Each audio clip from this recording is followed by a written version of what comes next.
नमस्कार प्यारे साथियों। आज हम यहाँ पर जुड़ चुके हैं आपके लिए एक नई क्लास लेकर। यह है class number 4 UP police SSC GD के लिए, जो मैथ के हमने चलाई है।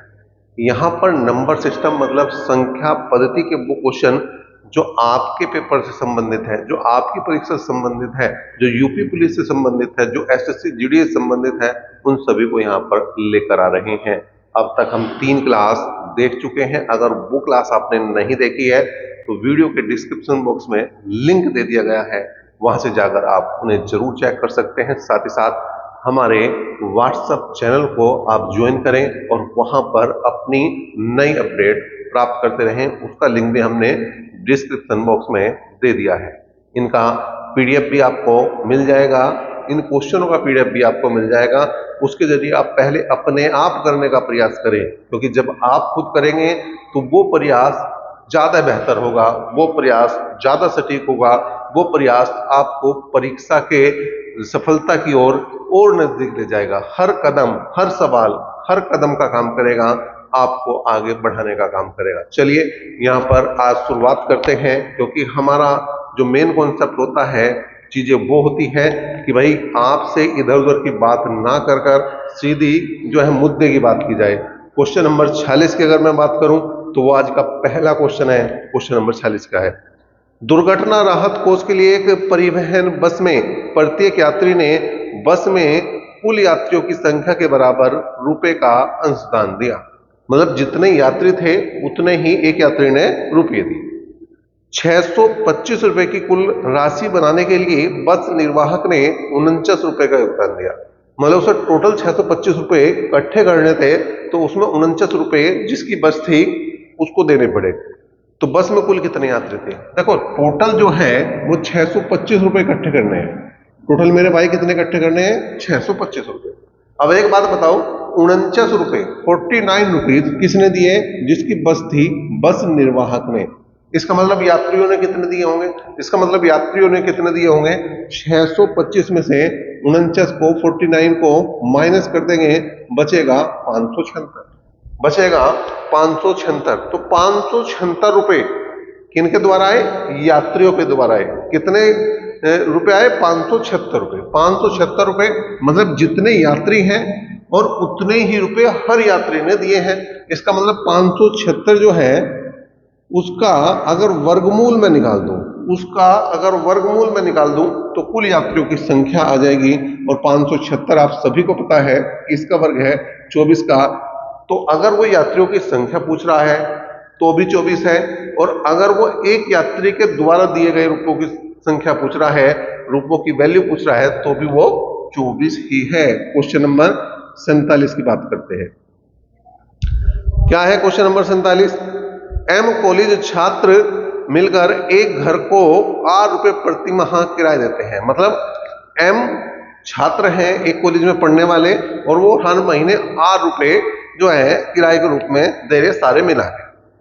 और सभी छात्र बराबर बराबर किराया देते हैं। इसका मतलब एम जो छात्र हैं वो 8 रुपए दे रहे हैं, तो एक बच्चे पे कितना पड़ेगा? R/M पड़ेगा। यदि किराए में 100 रुपए की वृद्धि होती है तो प्रत्येक छात्र को कितना रुपया देना पड़ेगा? पहले कितना देना पड़ रहा था? 8 रुपए। पहले कितना देना पड़ रहा था मेरे भाई? 8 रुपए। पहले कितना देना पड़ रहा था? 8 रुपए। अब कितना देना पड़ रहा? 100 रुपए ज्यादा। अब कितना देना पड़ रहा? 100 रुपए ज्यादा। तो 100 रुपए ऐड करेंगे, बटे में कर देंगे M। क्यों? ये तो है कुल रुपए, ये तो है कुल रुपए, ये तो है कुल रुपए। ठीक है। और जो नीचे लिखी है ये है कुल छात्र, ये है कुल छात्र, ये है कुल छात्र। तो अगर एक छात्र के हमें रुपए निकालने हैं तो कुल रुपए को कुल छात्रों की संख्या से भाग देना पड़ेगा। और ये किस में आ रहा है? आपके पहले ही ऑप्शन में आ रहा है। ए ऑप्शन इसका सही सटीक जवाब। क्वेश्चन नंबर 48 की बात करें। अजय, दीपक और पंकज ने मिलकर 27,000 रुपए की एक रेडियो खरीदने की इच्छा जताई। यदि दीपक पंकज से 2 गुना तथा अजय दीपक से 3 गुना रकम देता है तो दीपक को कितने रुपए देने हैं? दीपक पंकज से 2 गुना। देखो 3 आदमी हैं, 3 आदमी हैं, दीपक, पंकज और तीसरा है भैया अजय। तीसरा है अजय। ठीक है। उसने कहा दीपक पंकज से 2 गुना और अजय दीपक से 3 गुना। दीपक पंकज से 2 गुना, यो 1 रुपया दे रहा तो यो 2, और अजय दीपक से 3 गुना तो यो 3 दूनी 6 रुपए दे रहा है। दीपक ने कितने रुपए दिए ये बताना। इसका मतलब ये जो है ये क्या बन गया, ये अनुपात बन गया, ये इनके द्वारा दी गई राशि का अनुपात बन गया, ये इनके द्वारा दिए गए रुपयों का अनुपात बन गया। मतलब दीपक 2 रुपए दे रहा है, पंकज 1 दे रहा है, तो अजय 6 दे रहा है। टोटल कितने होंगे, 6 1 7 और 2 9, 9 बराबर जो है वो टोटल के हैं और वो है 2700। वो क्या है, 2700 रुपए हैं। दीपक के निकालने हैं तो 2 बराबर किसका आएगा भैया, दीपक के। 2 बराबर किसका आएगा भैया, दीपक के। 9 तिया 27, 9 तिया 27। इसका मतलब अगर मैं दीपक के रुपयों की बात करूं, अगर मैं दीपक के रुपयों की बात करूं तो 3 दूनी 6, 600 रुपए यहां पर दीपक के द्वारा दिए गए हैं। 600 रुपए यहां पर दीपक के द्वारा दिए गए हैं। अगले क्वेश्चन की बात कर लेते हैं जो क्वेश्चन नंबर 49 है, 49 है। यदि 58 के वर्ग को एक संख्या के वर्ग में जोड़ा जाए तो उसका उत्तर कितना आता है, 12,200 आता है। वह संख्या क्या है। 58 के वर्ग, 58 के वर्ग को अगर किसी संख्या मान लिया हमने x के वर्ग में जोड़ा जाए तो कितना आ रहा, 12,200 आ रहा है। कितना आ रहा मेरे भाई, 12,200 आ रहा है। अब आपको क्या करना है, अब आपको 58 का क्या निकालना है, वर्ग निकालना मेरे भाई। क्या करना, 58 का वर्ग निकालना। या तो 58 के 58 में गुणा करें आप, या तो 58 के 58 में गुणा करें, या फिर क्या कर सकते हैं, 5 का वर्ग होता है 25, 5 का वर्ग होता है 25, 8 का वर्ग होता है 64। 5 का वर्ग होता है 25, 8 का वर्ग होता है 64, 5 8 40 और 40 दूनी 80। क्या करा, इनकी दोनों की गुणा, 5 8 40 और उसकी गुणा घात में कर दे एक तरह से, 5 8 40 और 40 दूनी 80। जोड़ दो भैया, 4 6 8 5 13 का 3 का हासिल को 1 और 2 और 1 3, कुल मिलाकर ये 3364 रुपए हैं। 3364 प्लस एक्स स्क्वायर बराबर 12,200 के है। इसका मतलब क्या है, एक्स स्क्वायर की अगर वैल्यू निकालनी है तो 12,200 में से 3364 मुझे माइनस करना पड़ेगा। 10 में से 4 गए 6, 9 में से 6 गए 3, यहाँ कितने बच रहे 1, 11 में से 3 गए 8, यहाँ कितने बच रहे 11, 11 में से 3 गए, यहाँ पर भी 8। वैल्यू निकालनी है आपको किसकी, x की वैल्यू निकालनी है किसकी भैया, x की। तो वर्गमूल निकालना पड़ेगा। किसका वर्गमूल निकालना पड़ेगा, 8836 का। क्या ऑप्शन हमें कुछ इशारा कर रहे हैं, वो देख लेते हैं। क्या ऑप्शन हमें कुछ इशारा कर रहे हैं, वो देख लेते हैं। देखिए भाई, लास्ट में 6 आ रहा, अब 6 के लिए लास्ट में जब वर्गमूल निकालेंगे या तो 4 आना चाहिए या 6 आना चाहिए। इसका मतलब पहले 2 ऑप्शन तो हो नहीं सकते। पहले 2 ऑप्शन 92 और 93 तो हो नहीं सकते, क्योंकि जब 92 का वर्ग करेंगे लास्ट में 4 आएगा, जब 93 का वर्ग करेंगे लास्ट में 9 आएगा। लेकिन 94 की अगर मैं बात करूं, 4 का वर्ग करूंगा तो लास्ट में 6 आएगा। 96 की बात करूं, 6 का वर्ग करूंगा तो लास्ट में 6 आएगा। तो बात नहीं बनी। इसका मतलब हमें ये पक्का पता लगा, लेकिन अगर हम इसका वर्गमूल निकाल रहे हैं तो लास्ट में 6 है, या तो इसका अंतिम अंक 4 होगा या अंतिम अंक 6 होगा, या तो इसका लास्ट का अंक 4 होगा या 6 होगा। अब इससे बिल्कुल छोटा, किससे, जो भी संख्या आगे बची है उससे बिल्कुल छोटा वर्ग देख लो। 88 से बिल्कुल छोटा वर्ग किसका है, 81 है, और 81 किसका है, 9 का है। 9 की गुणा उससे अगली संख्या में करोगे, 9 गुणा 10, यह आ गया 90। अब ये जो अंदर वाली संख्या है, ये जो अंदर वाली संख्या है वो इससे देखो वो छोटी है या बड़ी है, वो इससे छोटी है या बड़ी है।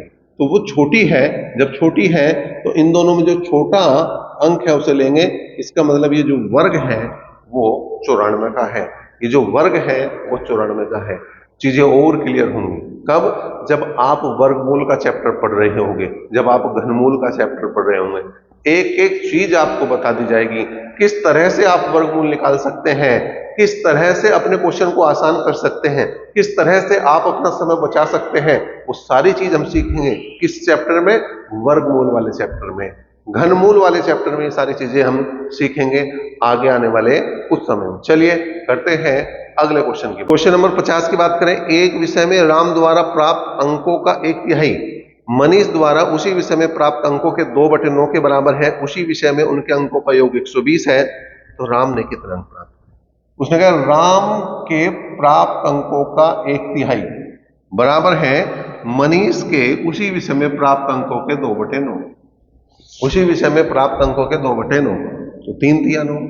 इसका मतलब अगर मैं बात करूं राम और मनीष के अंकों के अनुपात की, तो वो है 2:3। वो कितना है भैया? 2:3। वो कितना है? 2:3। 2 और 3 5 बराबर टोटल के, टोटल दे दिया 120 के। टोटल दे दिया किसके भैया? 120 के। 5 से मैंने काट दिया, 24 पंजे 120। इसका मतलब 1 की वैल्यू आ गई 24। अगर 1 की वैल्यू 24 है तो 2 की हो जाएगी मेरे भाई 48। 2 की हो जाएगी भैया 48 और 3 की हो जाएगी 24, 72।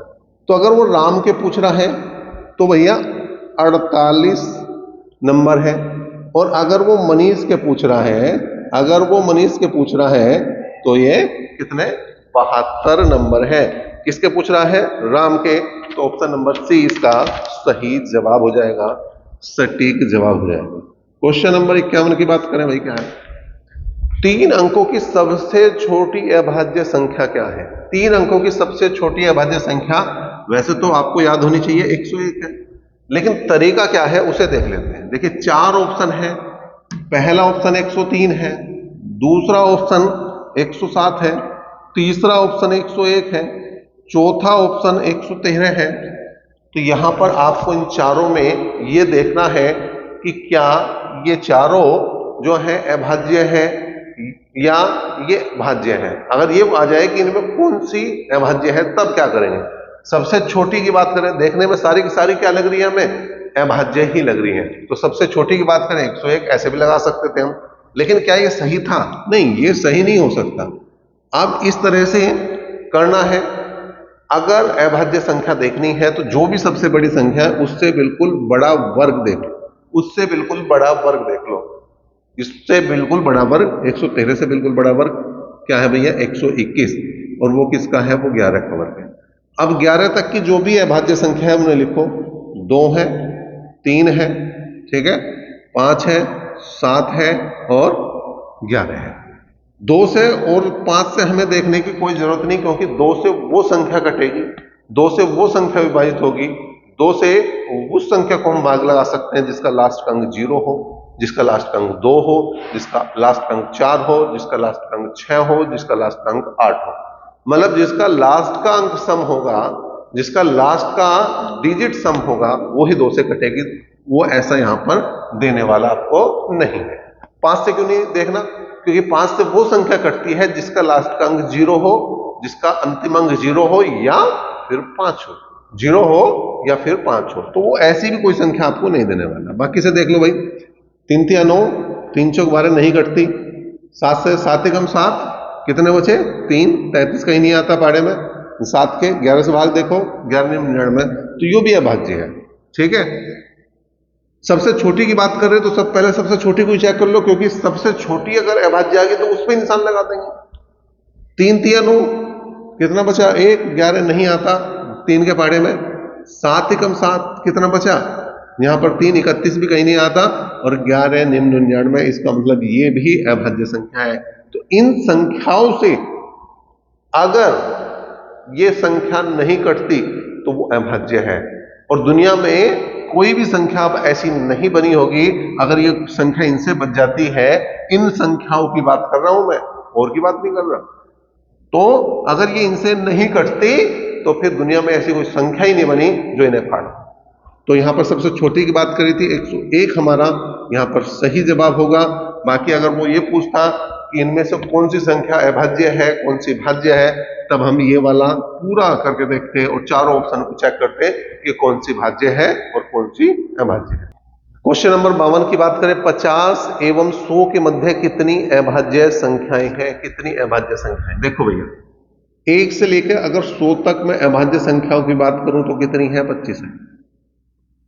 1 से लेकर 50 तक की अगर मैं बात करूं तो कितनी है? 15 है, ठीक है। 51 से लेके अगर मैं 100 तक की बात करूं तो कितनी है? 10 है।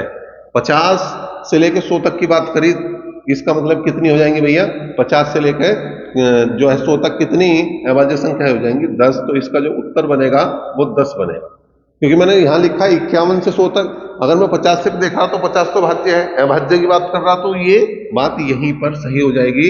ये आपको ध्यान रखने वाली बात है, डायरेक्ट यहां पर उत्तर लगाने वाली बात है। इसमें समय बेकार करने वाली कोई बात नहीं है, कुछ चीजें याद रख के काम चलेगा। वैसे मैं आपको इसका बिल्कुल गहन अध्ययन बिल्कुल कराऊंगा कि अभाज्य संख्याएं कौन सी है, कितनी है और कहां से कहां तक कितनी है, वो पूरी हम एक अलग से क्लास आपके लिए जरूर बनाएंगे। क्वेश्चन नंबर 53 की बात करें, राम की वर्तमान उम्र उसके पुत्र की वर्तमान उम्र की 2 गुनी है। ये 2 गुनी नहीं 4 गुनी है, गलत छपा हुआ है, जो 1 है तो ये 4 है। 5 वर्ष पश्चात, 5 वर्ष बाद कितनी हो जाएगी, उसके पुत्र की उस समय की आयु की 3 गुनी हो जाएगी। ये 1 है तो ये 3 है। इसका अंतर कितना आ गया, 3। इसका अंतर कितना आ गया, 2। अंतर बराबर करना तो इसे 2 से गुणा करनी पड़ेगी, इसे 3 से गुणा करनी पड़ेगी। जो आ गया भैया कितना, 4 दूनी 8 और 2 एकम 2। ये कितना आ गया, 3 तिया 9 और 3 एकम 3। अंतर कितना आ गया, 1। 1 से भाग करा हमने, कितना आया, 5। इसका मतलब राम की अगर आयु निकालनी तो 5 की गुणा 8 में करेंगे 40, और अगर पुत्र की निकालनी है तो 5 की गुणा करेंगे हम 2 में, 5 दूनी 10। तो उत्तर बनेगा इसका 40 और 10। तो ये थोड़ा सा यहाँ पर मिसप्रिंट है, ये 2 गुनी नहीं, ये 4 गुनी है। क्वेश्चन नंबर 54 की बात करें, नीचे दी गई सभी संख्याओं को अवरोही, अवरोही का मतलब होता है घटता हुआ क्रम, डिसेंडिंग ऑर्डर में व्यवस्थित किया जाए तो मध्य की संख्या क्या है। देखिए पहले संख्या लिख देता हूं मैं, 4456 है, 4465 है, 4655 है, 4665 है और 4565। तो सबसे पहले डिसेंडिंग ऑर्डर की बात कर रहा हूं, सबसे पहले सबसे बड़ी कौन सी होगी, ये 4665। दूसरे नंबर पर 4655, तीसरे नंबर पर 4565, चौथे नंबर पर 4465 और पांचवें नंबर पर 4456 आ जाएगी। बीच की संख्या चाहिए, मध्य की संख्या चाहिए। उत्तर आपका आ चुका है। क्वेश्चन नंबर 55 की यहां पर करते हैं बात और करते हैं इस क्वेश्चन की भी शुरुआत। एसएससी सीपीओ 2016 में भी क्वेश्चन पूछा गया, ध्यान रखने वाली बात है। यदि a बटे बी बराबर c बटे डी बराबर e बटे एफ है, क्या कहा, a बटे बी बराबर c बटे डी बराबर e बटे एफ है, तो इनमें से प्रत्येक किसके बराबर होगा। पहला ऑप्शन देखो क्या है, a माइनस सी माइनस ई बटे B minus D minus 5f। अब c की जगह a रखेंगे, e की जगह a रखेंगे, रख दो a माइनस ए, d की जगह b रखेंगे, f की जगह b रखेंगे, तो b और यहां पर ये d है भाई, सॉरी, b माइनस 5 और कितना आ गया b। तो a से एक a कट गया तो माइनस a बटे b से एक b कटा माइनस 5 बटे b। तो ये मतलब गलत हो गया, क्योंकि या तो a बटे b आना चाहिए था या c बटे d या e बटे f आना चाहिए था। इस तरह से हम सारे मानों में हम मान रख के देखते चले जाएंगे, तो जो इसका उत्तर है मैं उसी में मान रख के आपको दिखा देता हूं। क्या है, a plus 3c minus 5e बटे b plus 3d minus 5f, ये इसका आंसर बनेगा। क्या करेंगे, c की जगह क्या रखेंगे, a रख दो भैया, e की जगह क्या रखेंगे, a रख दो भैया, d की जगह क्या रखेंगे, b रख दो भैया, ठीक है, और f की जगह क्या रखेंगे, b रख दो भैया। अब देखो 3 और 1 4, 5 में से 4 गए तो माइनस का a बचा, 3 और 1 4, 5 में 4 गए माइनस के b बचा, तो a बटे b आ गया और ये इसका जवाब सही होगा, सटीक होगा। क्वेश्चन नंबर 56 की बात करें, यदि p q r सभी वास्तविक संख्याएं हैं तो p माइनस क्यू की power 3 plus q minus r की power 3 plus r minus p की पावर 3 किसके बराबर होगा। p माइनस क्यू की पावर 3, q माइनस r की पावर 3, r माइनस पी की पावर 3 किसके बराबर होगा। ये हो मान लो थोड़ी देर के लिए a, ये b और ये c। इसका मतलब अगर मैं a plus b plus c की वैल्यू निकाल लूं तो p minus Q plus Q minus r plus r minus p, r से r गया, p से p गया, q से q गया, क्या बचा, 0। अगर a plus b plus c बराबर 0 के हैं तो a cube plus b cube plus C cube बराबर होता है 3ab की। तो यहां पर वैल्यू रखेंगे तो ए की जगह p माइनस क्यू रखेंगे, b की जगह q माइनस आर रखेंगे और c की जगह r माइनस पी रखेंगे और यही सेम काम इधर कर देंगे तो हमारा आंसर जो है वो आपको मिल जाएगा, जवाब जो है वो आपको मिल जाएगा। कौन सा जवाब है? ए ऑप्शन में ये सारी कहानी है। क्वेश्चन नंबर 57 की करते हैं बात और देखते हैं क्या है इस क्वेश्चन में बात। 245 की पावर 205 प्लस 141 की पावर 205, 245 की पावर 205 प्लस 141 की पावर 205 का इकाई अंक निकालना। अगर किसी संख्या के आधार का अंतिम अंक 0, 1, 5 या 6 है तो उसका इकाई अंक वही होता है।